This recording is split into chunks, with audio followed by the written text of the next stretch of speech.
Well, welcome back, surfers of the channel. Right, if you remember last video, I was tinkering with this, and for some reason it had a weird issue with the servo. I tested it and messed about with it, rerouted the wires a little bit, couldn't find anything wrong with it at all. So, took it for a flight. Flight in the back garden was great, hovered nicely, nice and stable, not a problem. Been down the field this afternoon and was flying great. And then I brought it in for hover, just about to land, and it went boom, straight in the floor. Just drove itself in the floor. So I've got a bit of damage now. So skids are gone, blades are gone, cracked on there, same on this side as well. Of course you can't use one blade, you've got to change both at the same time. But I think, although it's weird, it did it again, it wrapped itself around and it went and tucked itself in there. But then when I put all this back together again, because it's obviously popped things off, worked fine. Absolutely weird. So I'm going to boot it up again. I'm going to let it just sit here with a battery on it and mess about with the controller and, I don't know, see what happens. I'm assuming it's these. I mean, there's only one of them that's doing it. So if it was all of them, it's flying badly, I'd say it could be the flight controller or something like that. But I don't think it is. I think it's just a servo every now and again just has a bit of a bad day. Luckily for the 470, they're not an awful lot of money, so it's not going to cost me a fortune, unlike some of the bigger models. So I'm going to quickly take you through this because obviously I'm going to have to strip it down. I think the plastic gear's gone. I'm going to check it anyway, going to check the bearings, just really going to check it all to bits. So if you've never seen a 470 come to bits before, then well, now's your turn. Right, let's stop waffling and let's get on with it. Right, blades off first of all. 2.5, where is it, where are you, there you are.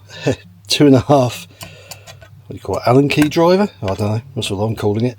So 2.5 in there. And there is a bolt on the other side, should be captive, but sometimes they turn anyway. So let's get the blades off. And there you go, blades are off. Let me show you the little bolt arrangement. They are supposed to be captive, but yeah, mine twisted at the bottom, so you just got to grip them. So there you go, 2.5 screwdriver and one of those. Was that focusing? Don't think it was. Anyway, you get the idea. So as I say, the blades, although they look okay, that's the sort of damage you want to look out for. It's stressed it there, so that ain't going to go again. And the other one, wow, it's all mangled in there. Now you wouldn't use odd blades anyway, they are all numbered. Get one here, show you. They've all got serial numbers. Yeah, I don't think you can see that, but believe me, they've got serial numbers on them and they have to match. Ask me how I know. Well, how I know is, when I first got this 550 Dominator off somebody, they'd put odd blades on it, and it took me quite a while to figure out why it was trying to shake itself to death. I replaced all the bearings and everything, and it was only when I spotted there was odd blades on it I realised what had happened. Since I've changed the blades, sweet as a nut. It should be, it's almost brand new. Right, back to the 470. As I say, what I'm going to do now is I'm going to boot it up and I'm going to just mess about with it and see if I can recreate the problem. Again, I think it's only one servo, but I am toying with replacing all of them, to be honest. It's not been crashed, this. It's been a good little heli. But it is second hand and you just don't know what goes on beforehand, do you? Right, let's boot it up and let's see what happens. So, she's booted up and it's typical that everything's working fine now, and you kind of want to recreate the problem somehow, but I know for a fact it's not going to happen. As you can see, everything seems to be working spot on. It does make absolutely no sense whatsoever. I can only assume there's some sort of potentiometer in there that is worn and is now and again just, I don't know, messing about. But as you can see, no problem at all. Anyway, I'm going to leave it for a few minutes. I won't record all this. If it happens, I'll record it. If not, then, well, strip it down. But yeah, definitely going to replace that one there. But I may replace them all. I don't know. We shall see. Okay, well, it's still booted up. And Nothing's happening so far. Right, what I'm doing now is taking the canopy pins out like so, and when both sides are out, that enables you to take the anti-rotation bracket off. What I'm going to do, as you can see I've already disconnected the servos, is I'm going to take that gear off there. The gear is it's shot. You can actually, let me show you when it goes around. Can you hear it? Click, click, click. It's knackered. Oh, there it is. There's a knackered bit. Zoom in. You won't be able to see it because the camera just won't focus. But yeah, that's going to come off. So what I've got to do is take the bottom Jesus bolt out of there. I'm going to lift the shaft up. So that's why I've disconnected the swash plate. So it gives me a little bit of leverage. Check those bearings while I'm at it. I don't think they've been hit. It came down suddenly, but it didn't come down ultra hard, and I think the skids, to be honest, they took most of the brunt of it, and I think I've got a brand new pair somewhere. Maybe not, don't know. So yeah, just going to keep stripping it down. Need to change that gear. I've got some anyway, as it happens. There you go, brand new gears, so they'll go on. And then, well, just keep plodding along really. It's annoying that it just isn't doing it anymore. I was hovering when it did it at the field, just hovering. I mean, literally just waiting to come down and do the throttle cut, and it just went and yeah, drove itself into the ground. Oh, I don't know, but yeah, I think new servos, like I say, not expensive in the grand scheme of things, so I've got to order some parts anyway, so might as well get some servos.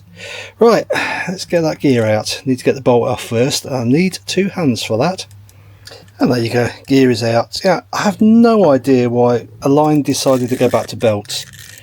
I really haven't. I love torque tubes. They're so much quieter, they're so much easier to work on. Belts are an absolute pain in the backside. Just reminds me of all the old helis we had that had belts, and they were just horrible. I mean, if you're going to strike the tail, yes, they've got the benefits because the belt will just slip and you won't break the tail, but so much prefer torque tubes, and unfortunately the whole Align range now seems to have gone to belts. Bizarre, but there you go, it is what it is. Right, as I say, the gear is out. Let's get it changed. All it should be, if I remember rightly, is those 4 screws. 1, 2, 3, 4 there. Quite an easy job once you got it out, but yeah, the belt just hampers you. Right, let's get it changed. And yes, of course I was wrong. The screws are under there, so literally you've got to take your auto rotation gear off, which does pull out. It's a bit tight, they always are, but pull them out, and then there you go, there's your screws, finally. And there you go, all the screws are out, so then you just pop it out like so.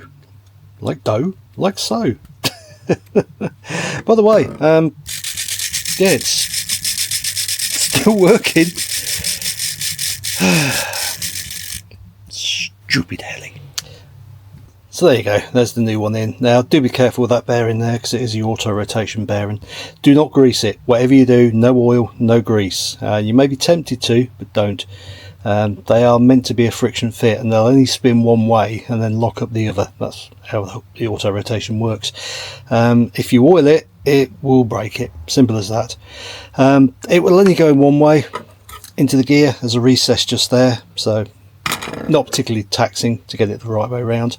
Do yourself a favour before you fit it, just make sure it is the right one, just in case. You never know, we do make mistakes. Alright, the screws back in, reassemble it all, stick it back in. I'm going to check the main shaft just to make sure there's no play in that, and it's not bent or anything, but I don't think it is. When I spun it up, it seemed fine.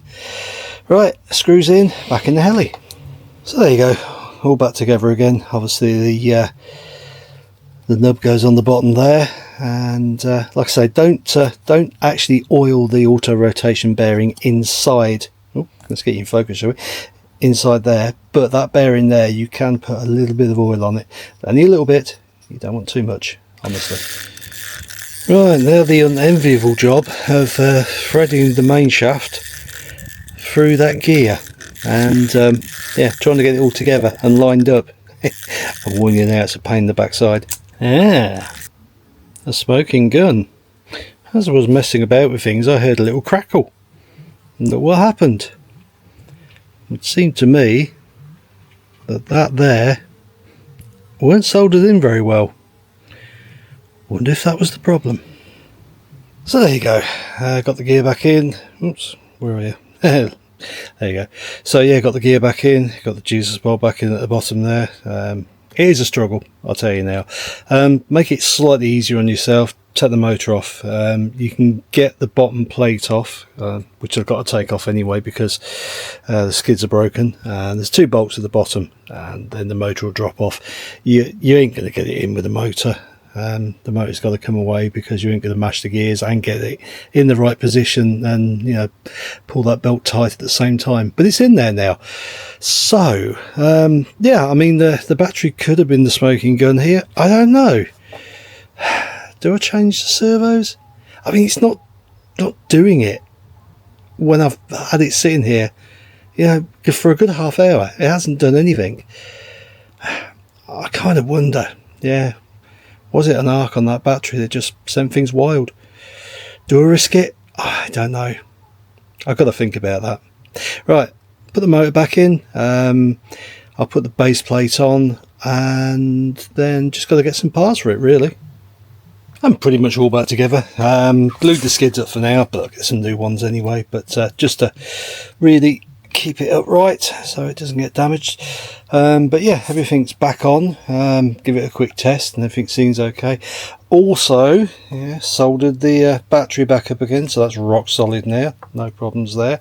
Yeah, whoever sold it before, there wasn't much holding it on there, to be honest. But yeah, that seems a whole lot better now. That's rock solid. Happy with that. So, do I change the servos? Well, there's the question. You know, do I take a risk? I say it's a small heli, so parts aren't that expensive. Still don't want to go breaking it every time I fly it, but I don't know. I've got to have a think about this one, and I've got to price up, you know, maybe just a new servo, because it's that one that seems to have gone wrong. But was it the battery? It's not done it as I've had it on the bench, all plugged in. I don't know. But whatever, I've got to buy some new blades because the blades are gone. I don't know. got some thinking to do. Not going to be flying it this weekend anyway, so whatever I decide to do, it's not going to be flying for a couple of weeks. But there you go. There's the 450 yet again. Hopefully you won't be seeing this anymore. I'm going to try and get some more flying videos in. It's really difficult to try and capture stuff at the field. I mean, I built the Acrowatt a few weeks back, recorded that. Not much that you have to build, to be honest, but still built it. I have flown it. It flies really nice, but trying to actually get models in the air it's an impossible task. It really is. And when I'm flying, I can't really sit on the camera and move things around. Anyway, the 470 is back together. Hopefully you won't see it on the channel again. Right, cheers all. Sorry if it's a boring video. It is what it is. Catch you later. Bye bye.